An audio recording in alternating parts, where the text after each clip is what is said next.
Welcome to Watercolor, and I am so glad to have you here. I'm going to talk about some very basics that you need to know, and once you learn some of these basics, really the sky is the limit for you. A short introduction on how to do watercolors, what not to do, what to do, and from there we're going to explore some and make some wonderful paintings together.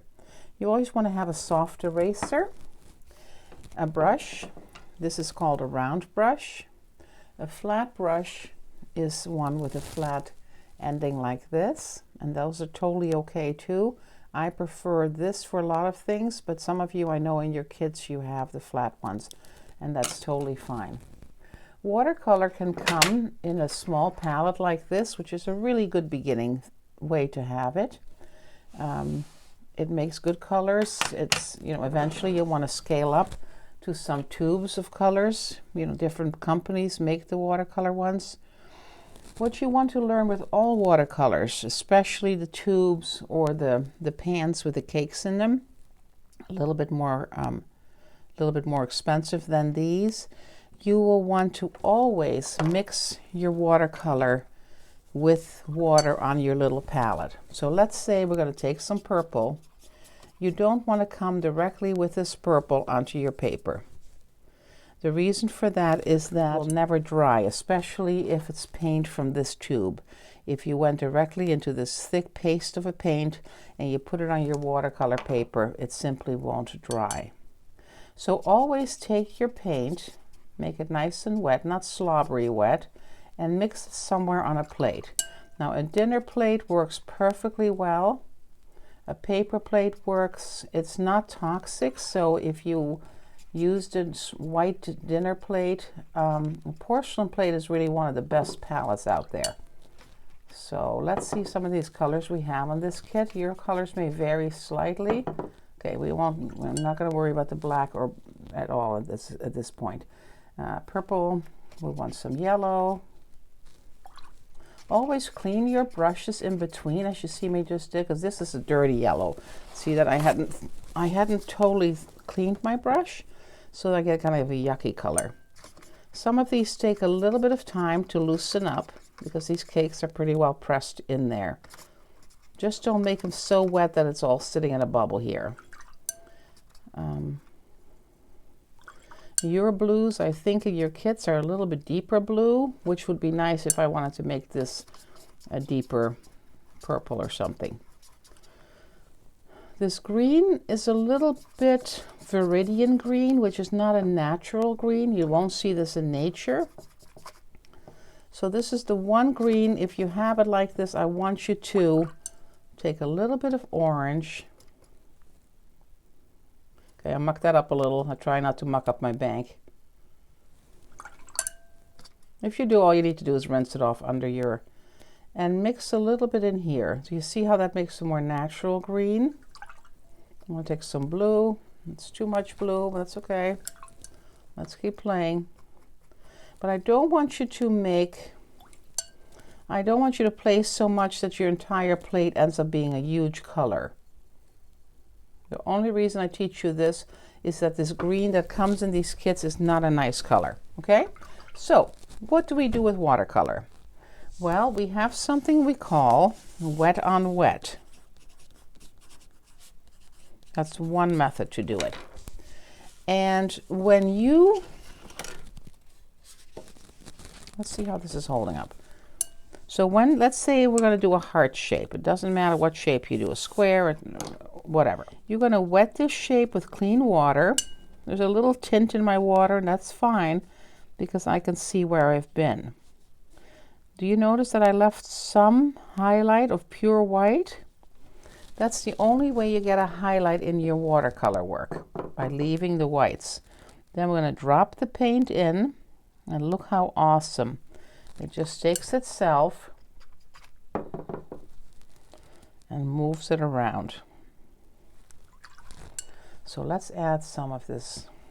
Well, let me add some of this purple to it. Always mix it first, and instead of just painting it in here, making a huge mess, or making this color together, let it create itself on the paper. And the best thing to do with watercolors is to pick them up and let them blend themselves. How cool is that? You can never get this look just by rubbing it together. Now let's say I didn't like all of that highlight. I'm just going to close it in. If my shape wasn't perfect, I might just give my shape a little bit of help. Let's say I want it to come up a bit. Please don't outline your work, because nothing in nature is really outlined. Okay. Now, did you notice how I did not clean my brush when I went from the purple to the red? That's okay if I didn't do that, because I'm not in my bank colors. I call this my bank. I want to keep my money clean. In here, I can basically do what I want. So I'm going to add some blue to that, and I'm going to see what this blue does to it. And just move it around until you like what you have.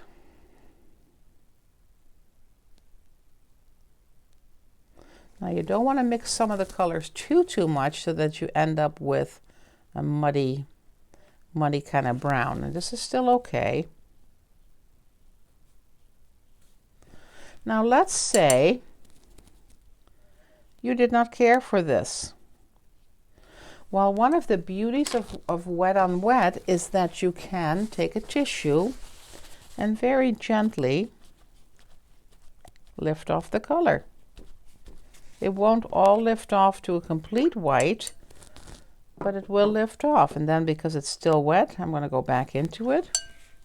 If it's not wet enough, I'm going to help it by redrawing what I have. I love that little highlight there, so I'm going to keep that and make sure I don't paint over it. You may be noticing that my pencil lines are really showing up. I don't really want that, but as you can't get rid of them once you've started to paint.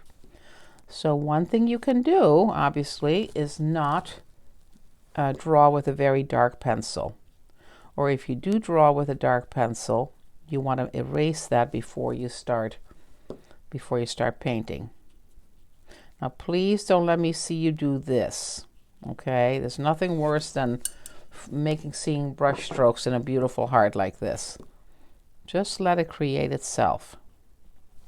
Okay, I'm going to pick it up again. I'm going to let it move. I like that highlight from before. We may decide we want to leave that in there because I like it. Ooh, I like those purples a lot better than the first time. See that? Okay, so today we're going to practice wet on wet and one other method. So these look like kind of like freaky eyes to me. I don't like freaky eyes. So I'm going to go over them with my brush and simply fill it in there. Now this line I could erase later on because I haven't painted over it. So I like that. My next practice that I want you to do today, or for homework if I don't have time, if you're watching this the whole class.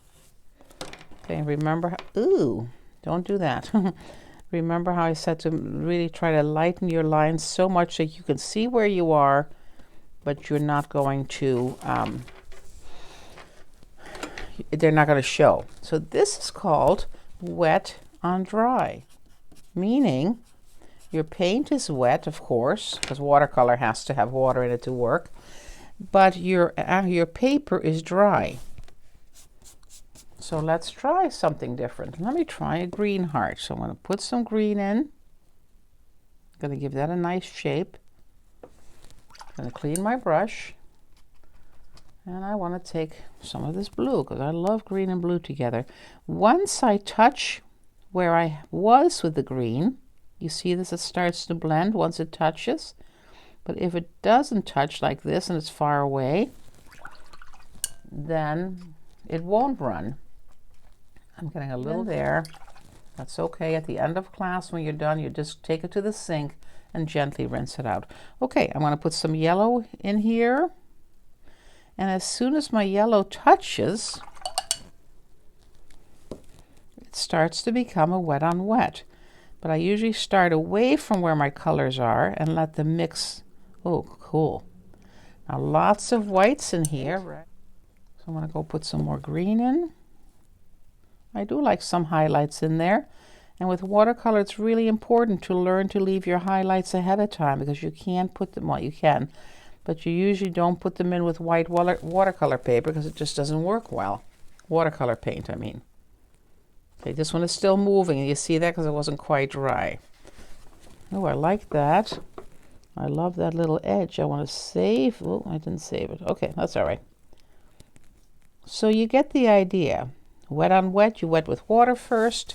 Wet on dry, you just go right into the paint right onto the dry paper. You let it move as much as you want. And there you have a lovely heart. You can decide if you don't want all highlights. I like that one. I might just throw in a little bit of yellow. And then I'll let those mix. I don't know what happened there, but that's okay. We'll just ignore that. Don't mix them too much so it becomes all one color, right? You would like to see the different colors.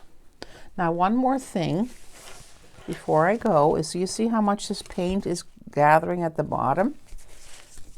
You can leave it and let it, you can keep playing with it, but I'm afraid that my whole heart is going to be one color then. So I don't want that.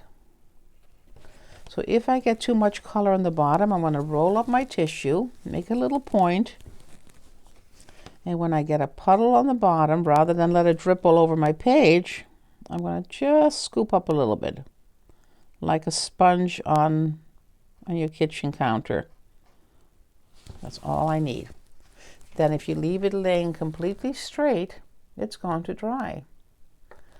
So today what I'd like you to do, if you have time, is to get your watercolor paper out, to draw a shape. You can trace a cookie cutter, you can trace a shape, make a diamond, it doesn't matter. And I want you to just to have fun with a wet on wet shape and a wet on dry shape. Once you're done with your watercolors, you want to make sure, I like to let them air dry a little bit. And this palette you can cover with a with a plastic wrap if you want to have all these colors next time you paint, and keep right on going. Just wet them with a little bit of clean water and you're ready to go.